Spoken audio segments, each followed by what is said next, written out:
Good afternoon বন্ধুরা। তো DA মামলার লাস্ট যা আপডেট, রাজ্য সরকার তো রিভিউ পিটিশনের জন্য দাখিল করালেন, টাইম বাউন্ড পেছানোর জন্য সুপ্রিম কোর্টে অ্যাপিল করলেন। তারপরে মূল কথা হলো 3,17,900 কতজনের একটা লিস্ট দিলেন। সেটা হচ্ছে যারা কর্মরত অবস্থায় যারা ডিএ পাবেন বা ডিএ পাওয়ার আওতায় আছে। তা বলছি 7 লাখ 8 লাখ কর্মচারীর মধ্যে শুধু ওই 3 লক্ষর জন্যই পাবে আর বাকিরা পাবে না। এটা একটা অন্য ধরনের চাল, যেটা বোঝাটা সাধারণত আমরা যারা কর্মচারী আমাদের মাথায় আসবে না। সেটা রাজনৈতিক চাল।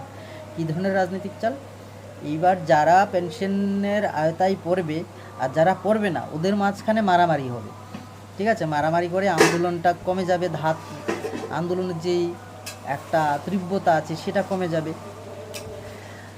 আর পেনশনার নন পেনশনার যারা মৃত ফ্যামিলি পেনশনার আছে ওদের যা লিস্ট দিয়েছে তা দেখে আপনার চক্ষু চরক গাছ হয়ে যাওয়ার মতন।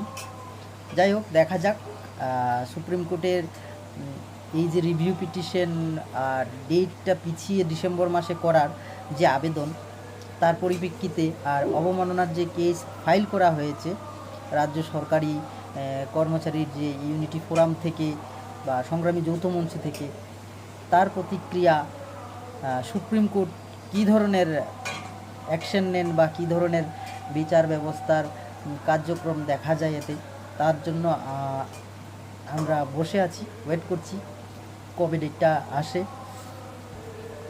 আর দিদির যা ধারণা যে ডিসেম্বর মাস পর্যন্ত যদি ডেট পেয়ে যায় তাহলে এপ্রিল মেতে নতুন সরকার গঠন করে নেবেন। তারপরে ডিএ সুপ্রিম কোর্ট, রাষ্ট্রপতিকে মানে না সুপ্রিম কোর্টকে কে মানে? তো সবাই ওয়েট করুন, দেখি কি হয়।